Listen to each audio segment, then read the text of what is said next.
নমস্কার বন্ধুরা, food lover চ্যানেলে সবাইকে স্বাগত জানিয়ে আজকের ভিডিওটি শুরু করছি। আজকের পর্বে শেয়ার করব আপনাদের সাথে দারুণ স্বাদের আলু পটলের কোরমা রেসিপিটি। এটি একটি সম্পূর্ণ নিরামিষ রেসিপি। আপনারা যে কোনো নিরামিষ দিনে এটিকে সহজেই বাড়িতে বানিয়ে ফেলতে পারেন। তাহলে দেরি না করে শুরু করে দিই আজকের ভিডিওটি, আলু পটলের কোরমা। রান্নাটা করার জন্য এইখানে 300 গ্রাম পটলকে অল্প করে খোসা রেখে তারপরে ছাড়িয়েছি আর দুভাগ করে কেটে নিয়েছি। আর নিয়েছি দুটো মিডিয়াম সাইজের আলু। আলুটাকে এইরকম দুভাগ করে কেটে নিয়েছি। গ্যাসের ফ্লেমটা অন করে একটা কড়াই বসিয়ে দিয়েছি। কড়াইটা খুব ভালো করে গরম হয়ে আসলে পরে তাতে দিয়ে দিয়েছি 3 টেবিল চামচ সর্ষের তেল। সর্ষের তেলটা এখানে খুব ভালো করে গরম করে নিয়েছি। এরপর এর মধ্যে দিয়ে দিচ্ছি হাফ টিস্পুন লবণ। এরপর এতে কেটে রাখা আলু টুকরোগুলোকে দিয়ে দেবো।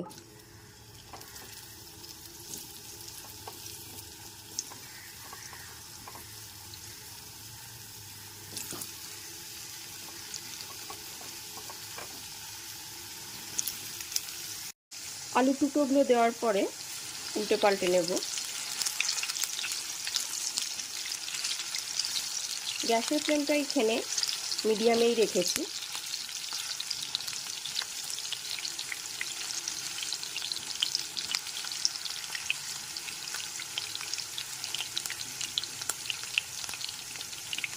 এরপর এতে কেটে রাখা পটলের টুকরোগুলো দিয়ে দিচ্ছি।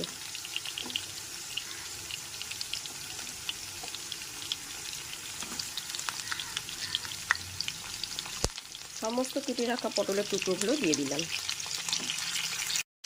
সমস্ত আলু ও পটলের টুকরোগুলো দেওয়ার পরে 3 থেকে 4 মিনিট ধরে খুব ভালো করে ভেজে নিতে হবে।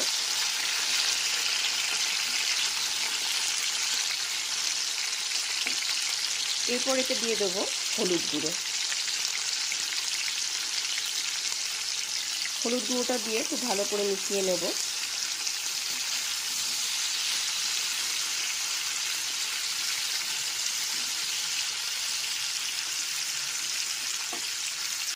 গ্যাসের ফ্লেমটা মিডিয়ামে রেখে সমস্ত পটলের টুকরোগুলোকে খুব ভালো করে নেড়ে নিয়েছি। এবার 6 থেকে 7 মিনিটের জন্য ঢেকে দিলাম। আলু ও পটলটা যাতে খুব তাড়াতাড়ি সেদ্ধ হয়ে যায় ওই জন্য 5 থেকে 6 মিনিটের জন্য ঢেকে রেখেছিলাম। তবে অবশ্যই মাঝে মধ্যে নাড়াচাড়া করে দেখে নেব যে কীরকম সেদ্ধ হয়েছে। এরকম মাঝে মধ্যে ঢাকনাটা খুলে নেড়ে চেড়ে নেব। বারবার ঢাকনা খুলে আর ঢাকনা দিয়ে ঢেকে আলু পটলগুলোকে খুব ভালো করে নেড়ে চেড়ে নিতে হবে। এখানে একটা মশলার পেস্ট তৈরি করব। তার জন্য দিয়ে দিচ্ছি 1 টিস্পুন জিরের গুঁড়ো, 1 টিস্পুন ধনের গুঁড়ো, একটু কালার আনার জন্য দিয়ে দিচ্ছি 1 টিস্পুন কাশ্মীরি লঙ্কার গুঁড়ো আর 1 টিস্পুন হলুদ গুঁড়ো। এবার একটু সামান্য জল দিয়ে এটাকে ভিজিয়ে নেব। এবার একটু সামান্য জল দিয়ে এটাকে নেড়ে দিলাম। বারবার ঢাকনা খুলে আর ঢাকনা বন্ধ করে আলু পটলগুলোকে খুব বারবার নেড়ে চেড়ে ভালো করে ভেজে নিয়েছি। এবার আলু পটলগুলো তুলে নেব। কারণ আলু পটলগুলো খুব ভালো করে ভাজা হয়ে গেছে। আলু পটলগুলোকে একবার বাটিতে তুলে নেব। ফোড়নে দিয়ে দেবো একটা তেজপাতা, 4টে ছোটো এলাচ, একটা শুকনো লঙ্কা, 4টে লবঙ্গ আর 4টে দারচিনি। আলু পটলটা ভেজে তুলে নেওয়ার পর ওই একই তেলের মধ্যে দিয়ে দেবো হাফ টিস্পুন সাদা জিরে আর তেজপাতা, শুকনো লঙ্কা, দারচিনি, লবঙ্গ আর ছোটো এলাচটা দিয়ে দিলাম। গ্যাসের ফ্লেমটা এখানে লোতেই রেখেছি। গ্যাসের ফ্লেমটা লোতে রেখেই ফোড়নটাকে হালকা করে ভেজে নেব।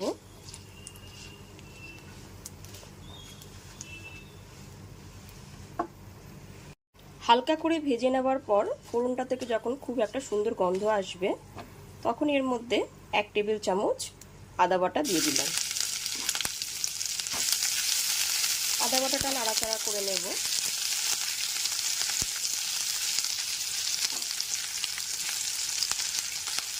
গ্যাসের ফ্লেমটা লোতে রেখে 1 থেকে 1.5 মিনিট ধরে আদা বাটাটা একটু নাড়াচাড়া করে নিলাম। আদা বাটাটা একটু নাড়াচাড়া করে নেওয়ার পর দিয়ে দেব টমেটো বাটা।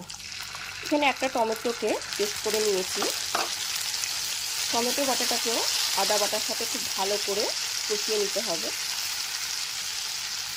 গ্যাসের ফ্লেমটা লো টু মিডিয়ামে রেখে টমেটো বাটাটা কষিয়ে নেব।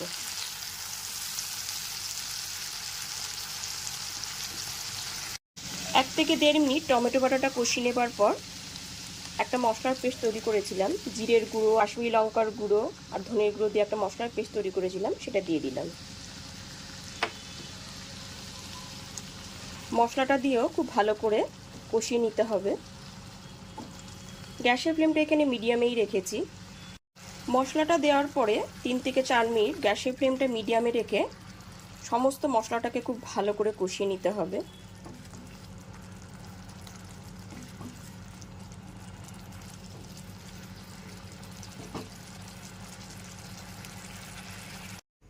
এইবার একটা বাটিতে নিয়ে নিয়েছি 2 টেবিল চামচ কাজু বাদাম। কাজু বাদামগুলোকে শুকনো অবস্থাতেই একটা মিহি পেস্ট তৈরি করে নেব। কাজু বাদামের পেস্টটার মধ্যে দিয়ে দিচ্ছি 2 টেবিল চামচ টক দই। টক দই আর কাজু বাদামের একটা পেস্ট তৈরি করে নেব।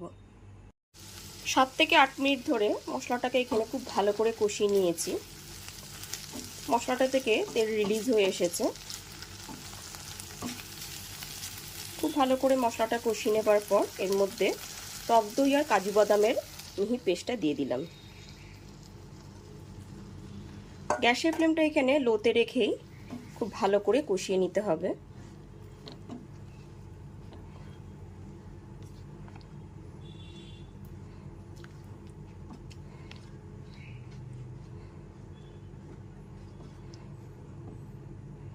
এরপর এর মধ্যে দিয়ে দিলাম স্বাদমতো লবণ। লবণটা দিয়ে খুব ভালো করে মিশিয়ে নেবার পর এর মধ্যে দিয়ে দেব 1 টিস্পুন চিনি। যেহেতু এখানে টক দই আর টমেটো পড়েছে ওই জন্য চিনিটা কিন্তু অবশ্যই দিতে হবে।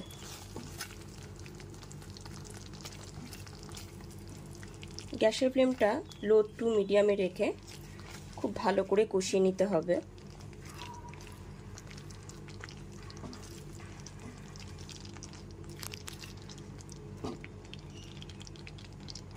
এরপর এর মধ্যে দিয়ে দেব 4টে চিরা কাঁচা লঙ্কা। ঝালটা অবশ্যই আপনারা আপনাদের পছন্দ মতন দেবেন।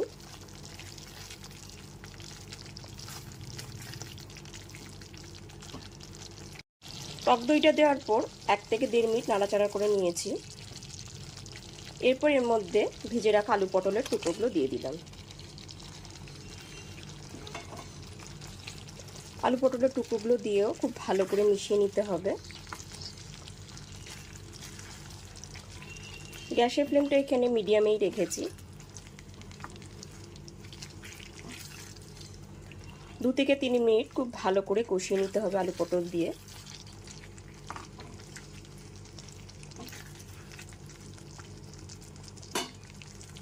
আলু পটলটা দিয়ে খুব ভালো করে কষিয়ে নেবার পর এর মধ্যে দিয়ে দেব হাফ বাটি পরিমাণ গরম জল। রান্নায় কিন্তু গরম জলটা ব্যবহার করলে রান্নার স্বাদটা খুব ভালো হয়। এরপর এর মধ্যে দিয়ে দেব স্বাদমতো লবণ। লবণটা দিয়ে খুব ভালো করে মিশিয়ে নেবার পর 6 থেকে 7 মিনিটের জন্য ঢেকে দিলাম। আলু পটলটা যাতে খুব ভালো করে সেদ্ধ হয়ে যায় ওই জন্য 6 থেকে 7 মিনিটের জন্য রান্না হতে দিলাম। 6 থেকে 7 মিনিট পরে ঢাকনাটা খুলে দেখে নেব।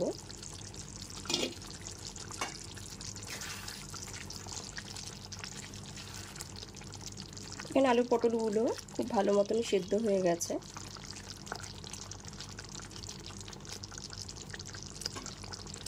এইবার দিয়ে দেব 1 টিস্পুন গরম মশলা গুঁড়ো আর 1 টিস্পুন ঘি।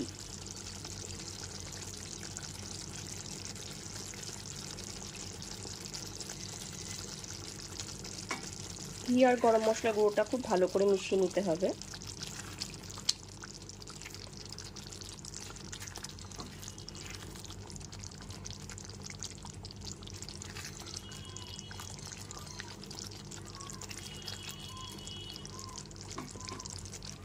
ঘি আর গরম মশলা গুঁড়োটা দিয়ে খুব ভালো করে মিশিয়ে নেওয়ার পর এবার গ্যাসের ফ্লেমটা অফ করে দেব। গ্যাসের ফ্লেমটা অফ করে 1 থেকে 1.5 মিনিটের জন্য একটু ঢেকে রেখে দিলাম। ফাইনালি রেডি হয়ে গেছে আলু পটলের কোরমা রেসিপিটি। এবার এটি পরিবেশন করব। পোলাও, ফ্রাইড রাইস, সাদা ভাত, লুচি, পরোটা সবকিছুর সাথে খেতে কিন্তু এই রেসিপিটি খুবই ভালো লাগবে।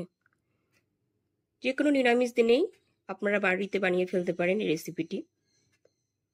আমার এই সম্পূর্ণ নিরামিষ রেসিপিটি যদি আপনাদের কাছে ভালো লেগে থাকে তাহলে অবশ্যই এটি লাইক করবেন আর কমেন্ট করে জানাবেন আমাকে রেসিপিটি আপনাদের কাছে কেমন লাগলো। আর অবশ্যই আমার চ্যানেলটাকে সাবস্ক্রাইব করে পাশে থাকা বেল আইকনটি প্রেস করে দেবেন। আজকে তাহলে এই পর্যন্তই, আবার হাজির হয়ে যাব নতুন এক কোনো রেসিপি নিয়ে। ভালো থাকবেন, সুস্থ থাকবেন, ধন্যবাদ।